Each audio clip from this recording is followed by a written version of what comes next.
आज का ये एपिसोड शुरू करने से पहले एक छोटी सी बात। क्या आप भी अपना पॉडकास्ट बनाने की सोच रहे हैं?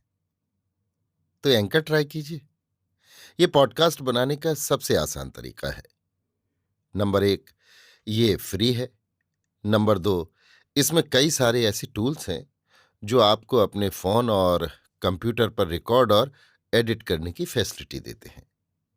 नंबर 3, आप अपने पॉडकास्ट को डिस्ट्रीब्यूट भी कर सकते हैं, जिससे इसे स्पॉटिफाई और दूसरे प्लेटफॉर्म पर सुना जा सके। तो डाउनलोड कीजिए फ्री एंकर ऐप या विजिट कीजिए anchor.fm पर अपना पॉडकास्ट स्टार्ट करने के लिए।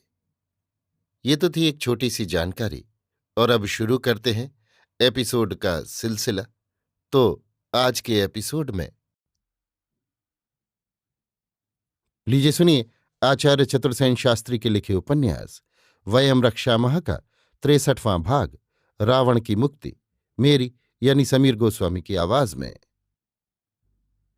दुर्जय परंतप रावण को बांधकर बंदी बनाने से चक्रवर्ती है कार्तवीर्य अर्जुन का यश दिग्दिगंत में फैल गया। आर्यावर्त और भरतखंड भर में उसका आतंक छा गया। राक्षसों के सेनापति और मंत्री प्रहस्त, शुक, सारण, महोदर, धूम्राक्ष आदि भारी बहुमूल्य उपानय साथ ले चक्रवर्ती की सेवा में उपस्थित हुए। उपानय सम्मुख धर उन्होंने कहा, हे तेजस्वी है, आपकी जय हो। आपने पराक्रमी रक्ष राज रावण को जय करके अपना सुयश पृथ्वी पर विस्तीर्ण कर दिया। आपका पराक्रम अतुलित है और आप पृथ्वी के सब वीरों में श्रेष्ठ हैं। जिस रावण के भय से समुद्र और वायु भी स्तंभित हो जाते हैं, सूर्य भी तेजहीन हो जाता है, उसी दुर्जय रक्षपति रावण को आपने युद्ध में जय कर बंदी बना लिया। किंतु हे यशस्वी महाराज, अब आप उसे छोड़ दीजिए। आपका ये कार्य बंदी बनाने से भी अधिक यशस्वी होगा।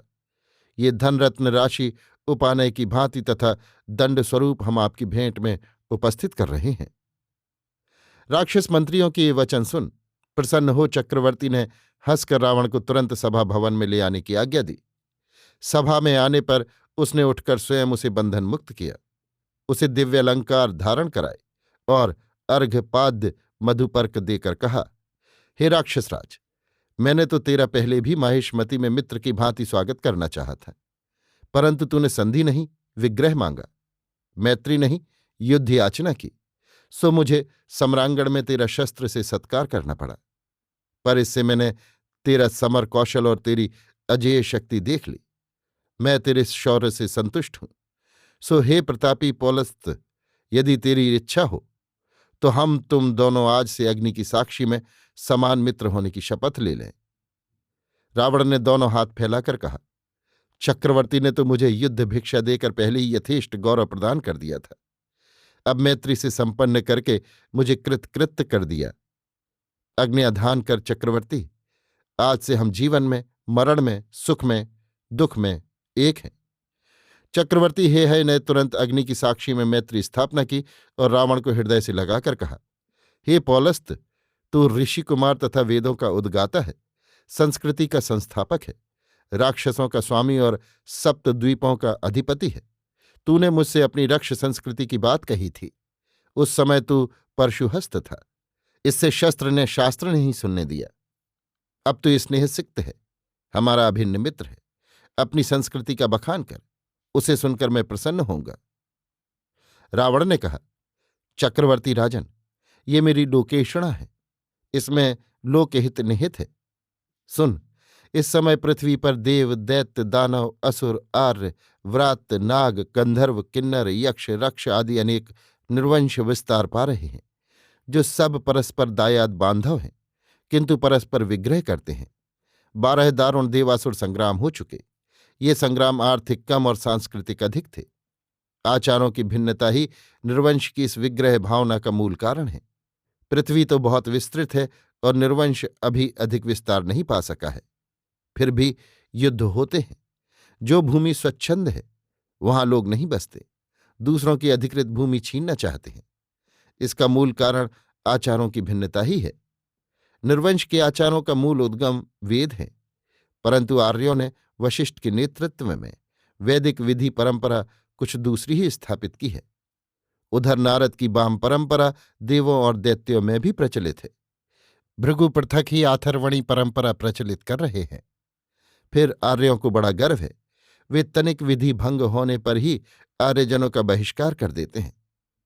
देखो, ऐसे कितने बहिष्कृत आर्य व्रात्य, दक्षिणारण्य तथा आसपास के द्वीप समूह में बस गए हैं।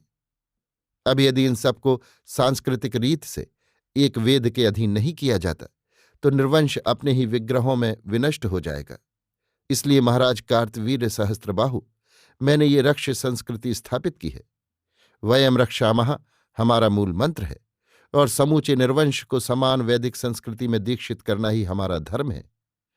इसी से मैंने वेदों में समूचे निर्वंश के आधारों का समावेश किया है और अब मैंने घमंडी आर्यों और देवों को जय करने की भावना से लंका त्यागी है। मैं केवल यही चाहता हूं कि वैदिक धर्म में समूचे निर्वंश का समन्वय रहे। साधु साधु, अच्छा है पौलस्त रावण, तेरा उद्देश्य स्तुत्य है। जहां तक आर्यों के गर्व भंजन का प्रश्न है, मैं तेरे साथ हूं। अनुमति देता हूं तू मेरी प्रजा में अपने समन्वय मूलक धर्म का प्रचार कर, परंतु मैं तेरे धर्म में दीक्षित नहीं हो सकता। हां, मेरी सहानुभूति तुझी से है। स्वस्ति रक्षापते, स्वस्ति पौलस्त। जब कभी तू परशु रहित निरस्त्र माहिष्मति में आएगा तभी तेरा स्वागत होगा। अब तू जा, अपना अभीष्ट सिद्ध कर और कह, मैं तेरा और क्या प्रिय करूं। तुझे छुट्टी है, मित्र माहिष्मति में जो वस्तु तुझे प्रिय है स्वेच्छा से ले जा। बस मित्र, तेरी मित्रता से मैं संपन्न हुआ। तेरी जय हो चक्रवर्ती। पौलस्त रावण तेरे लिए माहिष्मति में आएगा तो इस परशु के साथ, और जब अपने लिए आएगा तो निरस्त। इतना कहकर रावण उठा। चक्रवर्ती ने उठाकर उसे हृदय से लगाया और तब पौलस्त रावण माहिष्मति के राजपथ पर रत्न बिखेरता हुआ तथा वहां की कुल वधूटियों में कौतूहल बढ़ाता हुआ अपनी सेना में लौट आया। अभी आप सुन रहे थे आचार्य चतुर्सेन शास्त्री के लिखे उपन्यास वयम रक्षामः का 63वां भाग, रावण की मुक्ति, मेरी यानी समीर गोस्वामी की आवाज में।